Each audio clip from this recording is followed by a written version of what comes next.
معاملہ ایسا ہوا کہ کورٹ روم کے اندر عطا تارڑ صاحب موجود،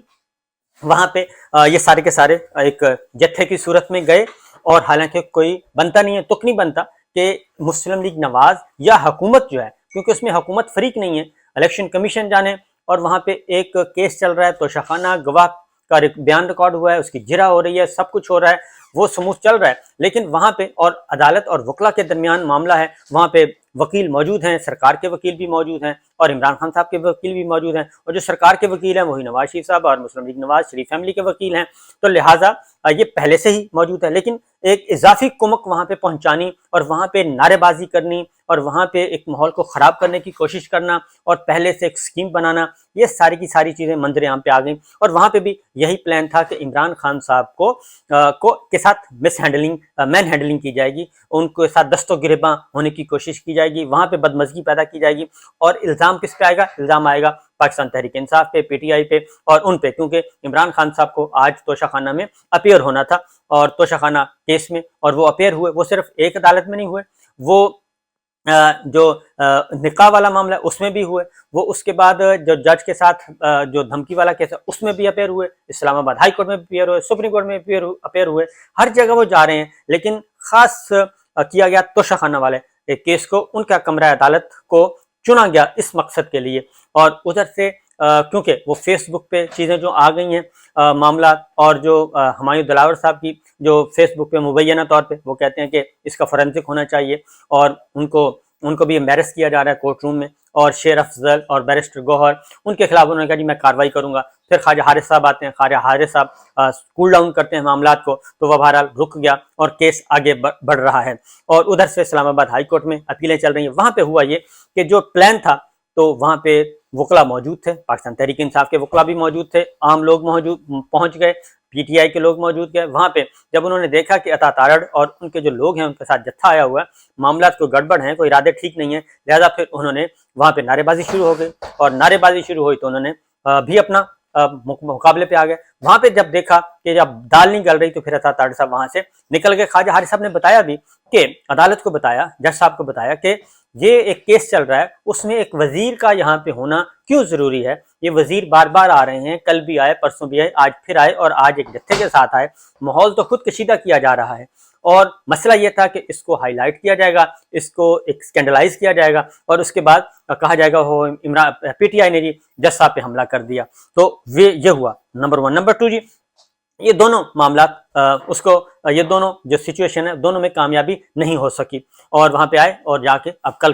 تک کے لیے معاملہ چلا گیا۔ اب میں بتا رہا ہوں کہ کیسز اصل میں اس میں جان نہیں ہے، اگر کیسز میں جان ہوتی تو اتنے ہاتھ پاؤں پھولنے کی ضرورت نہیں تھی۔ بنیادی طور پہ مقصد یہ ہے کہ عمران خان صاحب کو جانے سے پہلے یعنی حکمراں کا جو اتحاد ہے ان کا اقتدار ختم ہو رہا ہے، باقی جماعتیں بھی ہیں، پیپلز پارٹی بھی ہے، جے یو آئی بھی ہے، ایم کیو ایم بھی ہے،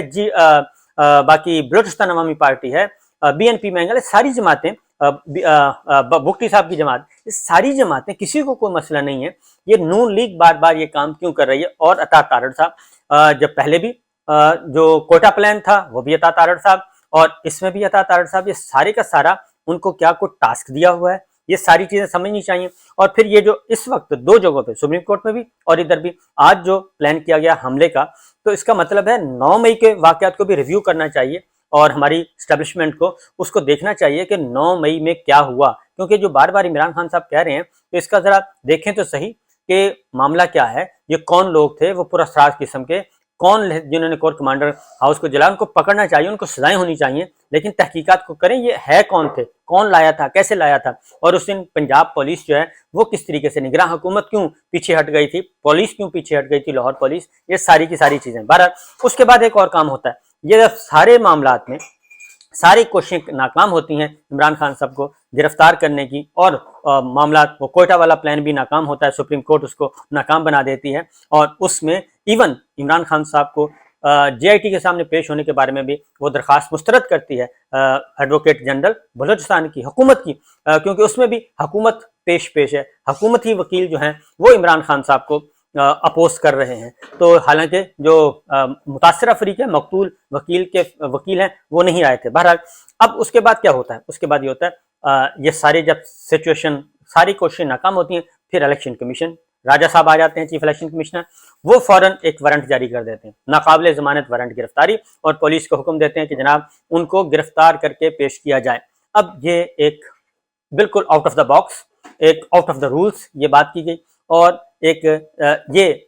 اس سے آپ اندازہ کر سکتے ہیں کہ ماحول کو پھر کشیدہ کرنے کی کوشش کی گئی، کیونکہ بنی گالہ میں عمران خان صاحب موجود ہیں اور کل وہ پھر مختلف عدالتوں میں اپیئر ہوں گے، اور ان کی کچھ ملاقاتیں ہیں۔ ان ملاقاتوں کو روکنے کے لیے، امپورٹنٹ ملاقاتوں کو روکنے کے لیے یہ سارے کا سارا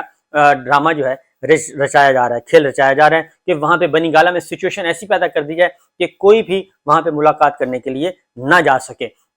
یہ میں آپ کو خبر دے رہا ہوں کہ اہم ملاقاتیں خان صاحب سے جو ہونی ہیں ان کو رکوانے کے لیے یہ سارے کا سارا کھیل کھیلا گیا۔ اس میں راجہ صاحب استعمال ہوئے، راجہ صاحب کا آفس سے استعمال ہوا، اور انہوں نے ناقابل ضمانت وارنٹ گرفتاری جاری کر دی ہے۔ اور اس کے بعد وہی ہوا کہ ادھر ماحول کشیدہ، وہاں پہ لوگ پی ٹی آئی کے کارکنان آنا شروع ہو گئے، وہاں پہ کچھ لوگ باقی اہل محلہ، باقی سارے کے سارے لوگ آ گئے، اور وکلا آ گئے، اور انہوں نے بھی اپنا احتجاج اور انہوں نے حفاظتی انتظامات کرنا شروع کر دیے۔ عمران خان صاحب اندر ہیں اور باہر یہ کام کیا جا رہا ہے۔ ہماری اطلاع کے مطابق یہ سارے کا سارا کھیل اس لیے کھیلا جا رہا ہے کہ یہ سارے کا سارا ملبہ ڈالا جائے گا اسٹیبلشمنٹ پہ، کیونکہ اس وقت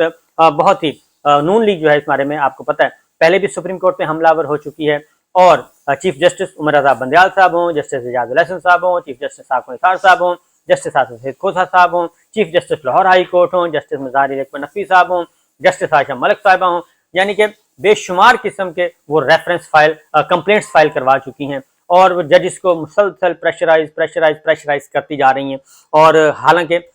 سپریم کورٹ سمیت ڈسٹرکٹ کورٹس کے ایڈیشنل سیشن ججز صاحبان جو ہیں وہ فیصلے دے چکے ہیں، وہ 9 مئی کے غبارے سے بھی ہوا نکال چکے ہیں، سائفر کے غبارہ بھی پھٹ چکا ہے، اور توشہ خانہ بھی پھٹنے والا ہے۔ یہ سارے کا سارا معاملہ ان کے اپنے ہاتھ سے نکلتا جا رہا ہے، لیکن یہ ڈپریشن ہے، یہ سٹریس ہے، یہ محرومی ہے، یہ شکست خوردگی پائی جاتی ہے، جس کی وجہ سے یہ سارے کام کیے جا رہے ہیں۔ بہرحال جاگتے رہیے گا، اور اگلے، کیونکہ عطا تارڑ صاحب کی جو گفتگو ہے وہ باقاعدہ طور پہ 3-4 باتیں کر رہے ہیں۔ نمبر 1 یہ کہ اگلے 2-3 دن بڑے امپورٹنٹ ہیں، ہم نے فل پریشر ڈالنا ہے، یعنی اسی ہفتے وہ عمران خان صاحب کو ہر صورت میں گرفتار کروانا چاہتے ہیں، یا کوئی اور واردات ڈالنا چاہتے ہیں، کیونکہ ان کی گفتگو میں ہے کہ وہ 2-3 دن ہم نے یہ کام کرنا ہے، 2-3 دن پہ زور ہے، یعنی جمعے سے پہلے وہ کوئی نہ کوئی کاروائی ڈالنا چاہتے ہیں۔ تو لہٰذا ایک بڑی سازشی پلان، سازشی اسکیپ، اس پہ غور کرنا چاہیے۔ تو یہ تھیں اب تک کی اطلاعات، اپڈیٹس۔ اگلا ویلاگ اس سے بھی زیادہ امپورٹنٹ ہوگا، اس میں مزید کچھ چیزیں آپ کے سامنے شیئر کروں گا، کیونکہ نون لیگ اور اسٹیبلشمنٹ اس وقت ان کا آپس میں میچ پڑ چکا ہے، نون لیگ اور اسٹیبلشمنٹ کا میچ پڑ گیا ہے، اور ایک دوسرے کے آمنے سامنے آ چکے ہیں، اور کیونکہ اب فیک نیوز، جعلی خبریں، ایسی خبریں جنریٹ کی جا رہی ہیں۔ انشاءاللہ اگلے ویلاگ میں اجازت دیجیے، اللہ حافظ۔